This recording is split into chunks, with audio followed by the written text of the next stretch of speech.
In the wake of the COVID-19 pandemic, I would like to soothe your minds with a tale of one virus, indifferent and almost dismissive in its attitude towards most of us, preoccupied with its own battles in a war that has been fought across nearly every surface of our planet. While we sharpen our resentment towards most violent entities, we may be consoled by the fact that there's still a virus fighting at our side and not against us. I am, of course, referring to the bacteriophage, or phage for short. This specialized and very diverse group of viruses are bacterial hunters, interacting with a narrow host range of bacteria by which they replicate via lytic and lysogenic cycles that kill the bacteria. Discovered independently a century ago by English bacteriologist Frederick W. Tourt in 1915 and French-Canadian microbiologist Felix de Herel in 1917, their potential use in the fight against bacteria-caused diseases was recognized. However, with the accidental discovery of penicillin and the enthusiasm rising rapidly with the development of new antibiotics over in the mid-20th century, the prospects of phage therapy, the use of phages to treat diseases caused by bacteria, was nearly forgotten. Yet today, as we face an increasing number of antibiotic-resistant bacteria, and although antibiotics have saved millions of lives, our chemical shield has become increasingly leaky, says Eric Sikeen, the Department of Natural Sciences at Montgomery College.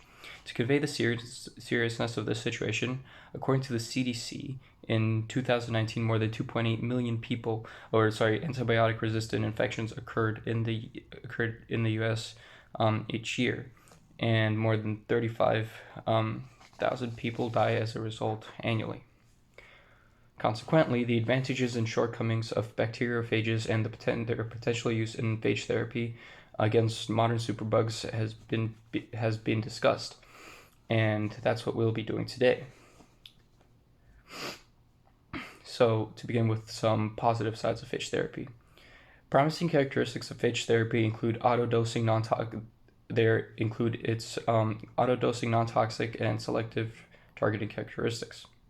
During lytic and lysogenic processes, bacteriophages multiply exponentially, one infected bacterial cell resulting in the productions of hundreds of new phages, and therefore treatment periods can be shortened when compared to treatments with antibiotics.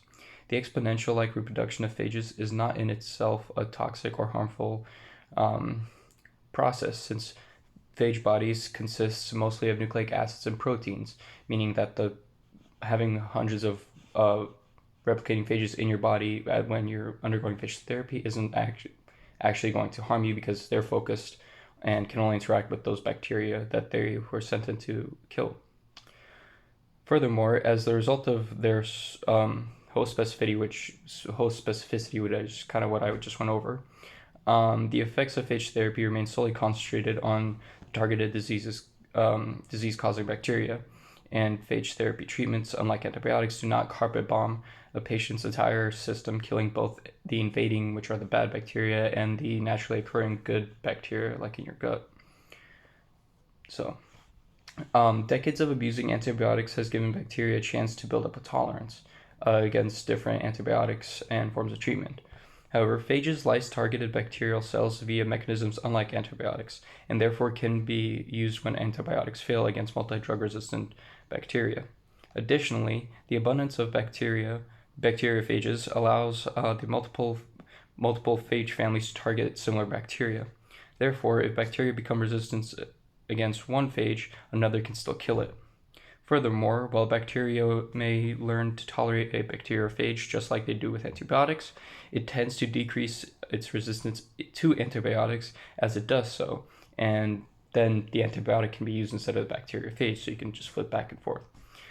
And lastly, in all their conscious genius, bacteriophages have different mechanisms to counter a bacteria's genetic-based ability to build resistance against them. Following a study, Joe Bundy Denemy of the Department of Molecular Genetics of the University of Toronto, Ontario, Canada, concludes that phage-encoded anti-CRISPR genes may represent a widespread mechanism for phages to overcome the highly prevalent CRISPR-Cas systems in bacteria Pseudomonas aeruginosa, which is just the bacteria studied in that study. CRISPR-Cas being the gene editing system used by bacteria to counter infection by bacteriophages, but bacteriophages have their own anti-CRISPR systems, so to get rid of that defense system. So no CRISPR, no resistance. Unlike antibiotics, which can't do that. Once a bacteria becomes resistant to that, there's nothing you can do about it. Other beneficial prospects of phage therapy include the abundance of bacteriophages, versatility in application, and their tailored-like use in therapeutics. Due to their omnipresence, effective bacteriophages suiting specific treatments of patients suffering from infection are not hard to come by. Their abundance also allows treatments to be tailored to specific patients from case to case. A key benefit, as such infections may differ from patient to patient, even if they're both patients suffering from an infection from the same bacteria. And then those therapies can be applied in different ways, whether it's injections, topical treatments, or they're taking the bacteriophage treatment orally.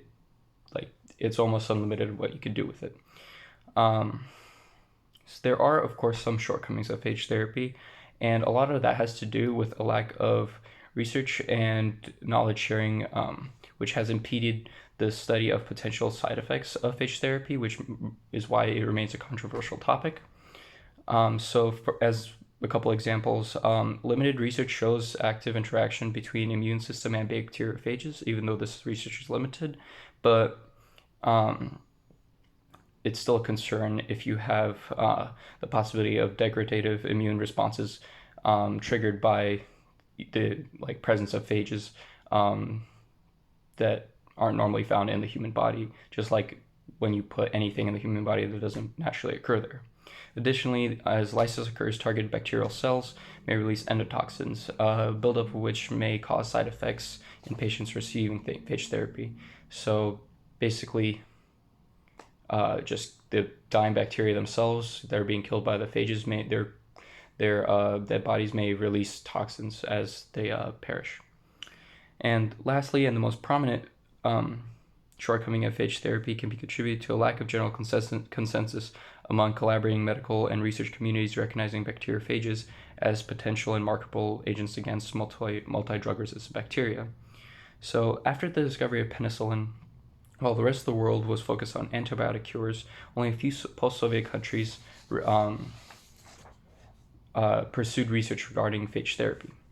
So Dia Nizaradze is a chief physician at the Ilyav Institute of Phage Therapy in Tbilisi, Georgia, so the country Georgia, not the state, says in an interview that a lack of attention following the development of antibiotics, the limited sharing of knowledge, and general stigma have resulted in slow evolution of phage therapy.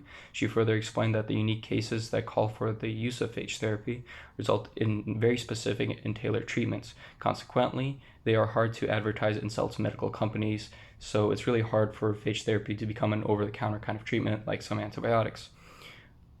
So, since their discovery, bacteriophages have shown their potential in their ability to autodose, minimize collateral damage, impede the progression of resistance, and versatility in application. Bacteriophages offer an alternative, or even an addition, to failing antibacterial agents like antibiotics. While further research must be carried out, more information spread between scientific and public communities, the use of bacteriophages in treatment of drug-resistant disease is promising. We should not disregard phage therapy again, but explore it for its potential. And for all of those cursing viruses, every virus in existence right now, remember that not all of them are like COVID-19. Bacteriophages have been here fighting the good fight and battling disease long before us.